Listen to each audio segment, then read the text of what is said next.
Assalamualaikum warahmatullahi wabarakatuh. Pada kesempatan kali ini, izinkan kami untuk berbagi kepada Bapak Ibu, saudara-saudari semua, bahwasanya kajian kita kali ini berkaitan dengan bagaimana untuk menciptakan rumah tangga yang sakinah, mawaddah, warahmah. Sebagai umat Islam, tentu kita menginginkan rumah tangga yang sakinah, mawaddah, warahmah. Rumah tangga yang baiti jannati. Maka oleh sebab itu, pastikan setiap anggota keluarga selalu berada dalam tuntunan Al-Quran dan Sunnah Rasulullah SAW. Sebab semua aturan, semua hal-hal untuk membuat rumah tangga sakinah mawaddah ini telah Allah jelaskan dalam Al-Quran, telah dijelaskan oleh Rasulullah SAW dalam hadis-hadisnya.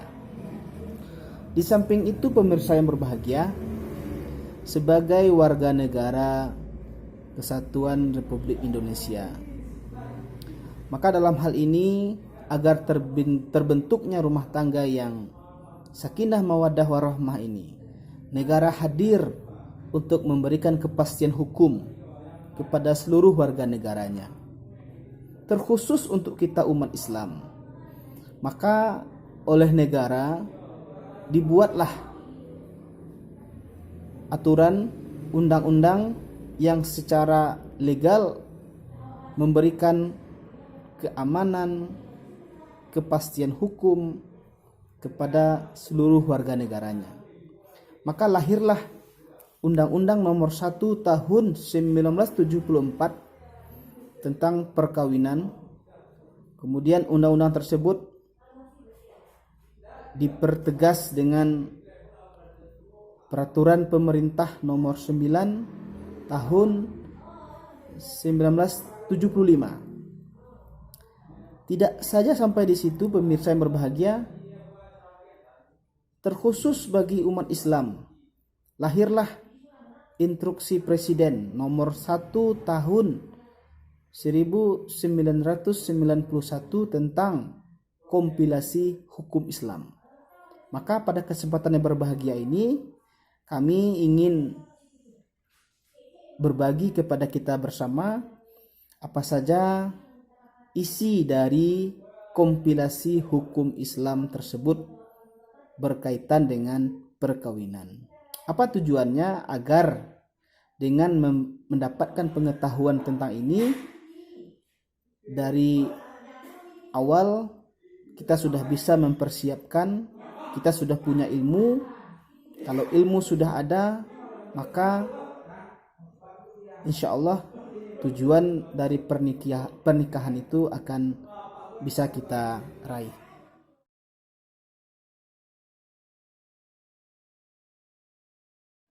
Baik, pertanyaan pertama muncul dari saudara kita. Apa itu perkawinan? Ya, berdasarkan Undang-Undang Nomor 1 Tahun 74. Pada bab 1 pasal 1 dikatakan bahwasanya perkawinan adalah ikatan lahir batin antara seorang pria dan seorang wanita sebagai suami istri dengan tujuan membentuk keluarga atau rumah tangga yang bahagia dan kekal berdasarkan ketuhanan yang Maha Esa. Itu menurut Undang-Undang Nomor 1 Tahun 74. Bagaimana dengan kompilasi hukum Islam? Dijelaskan pada bab 2 pasal 2 dikatakan bahwa perkawinan menurut hukum Islam adalah pernikahan, yaitu akad yang sangat kuat, mitsakan ghalidhan, untuk mentaati perintah Allah dan melaksanakannya merupakan ibadah. Jadi antara undang-undang dengan instruksi presiden sudah sangat jelas ya apa yang dimaksud dengan perkawinan, apa itu yang dimaksud dengan pernikahan. Jadi ada kesamaan dan sudah sangat jelas dalam undang-undang perkawinan bahwasanya yang perkawinan itu adalah antara seorang laki-laki dengan seorang wanita.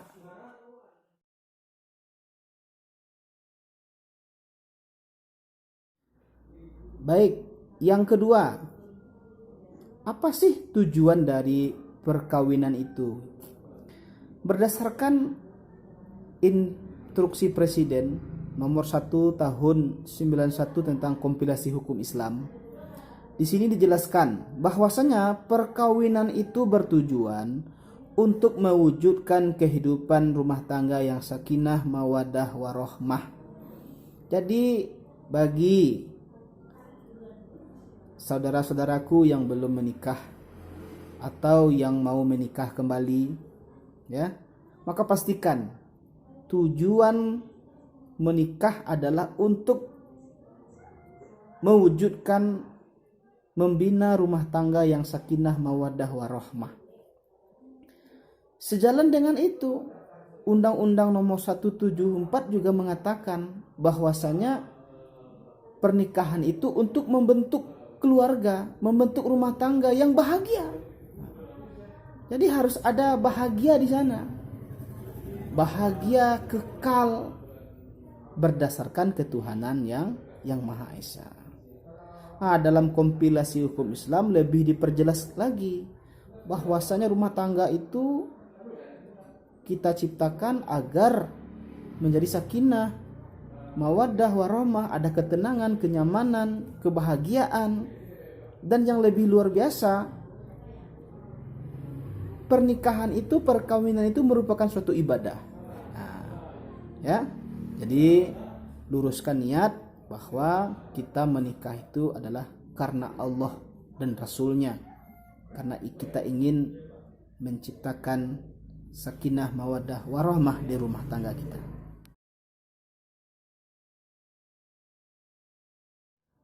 Bagaimanakah perkawinan yang sah itu?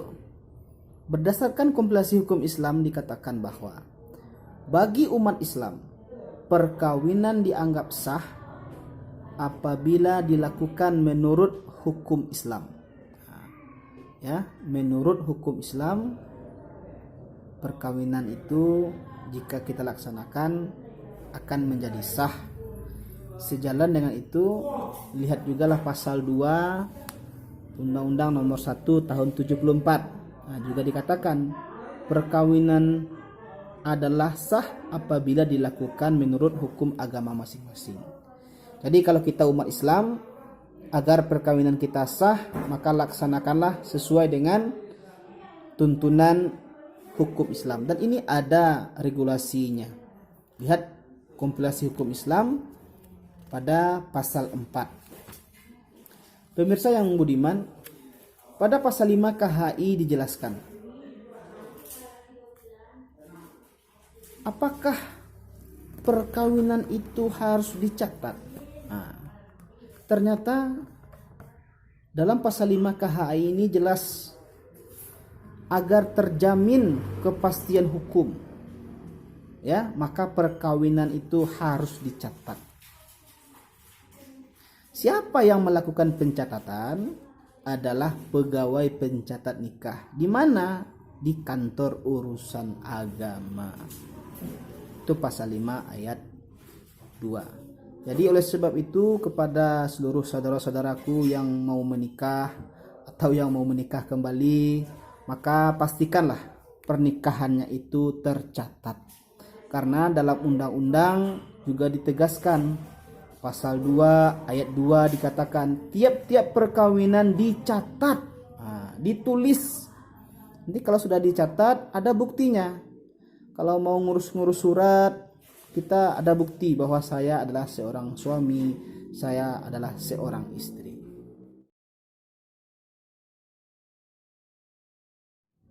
Di manakah kita harus melangsungkan perkawinan?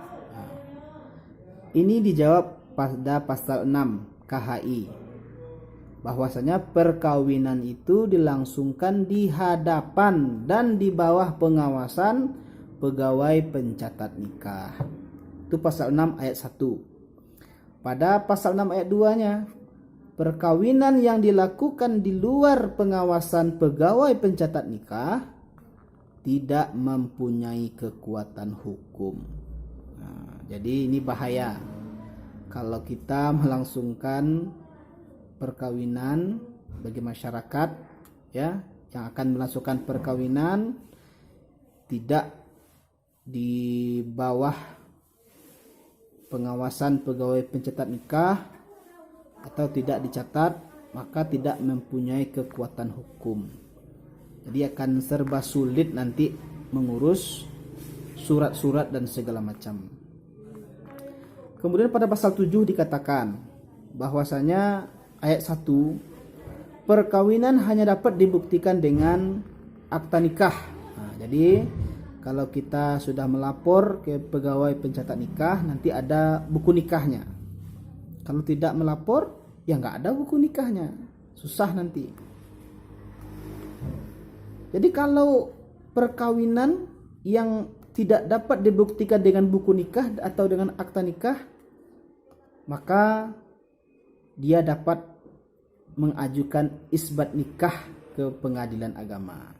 Jadi bagi masyarakat yang dulu nikahnya tidak tercatat, tidak ada buku nikah, maka silahkan mengajukan surat permohonan isbat nikah ke pengadilan agama. Apa itu isbat nikah?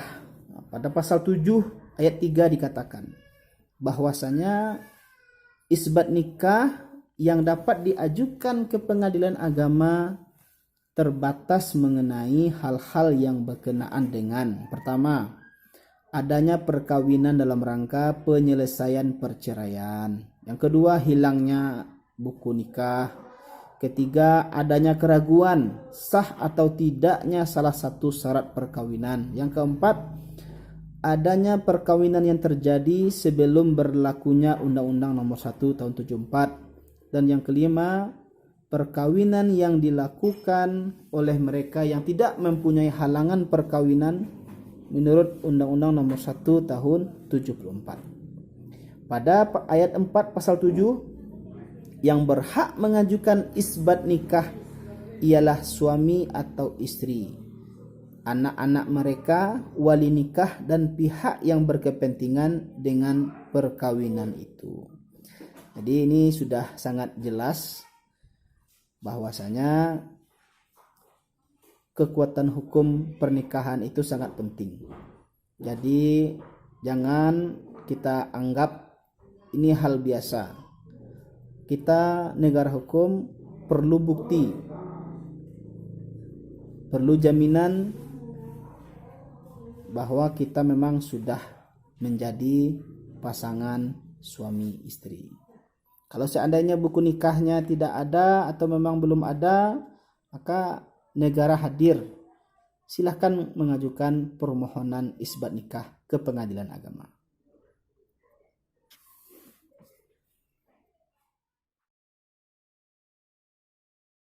Baik, pada pasal yang ke-8 dalam KHI berbicara tentang putusnya perkawinan selain cerai mati hanya dapat dibuktikan dengan surat cerai berupa putusan pengadilan, baik yang berbentuk putusan perceraian, ikrar talak, khulu, atau putusan taklik talak.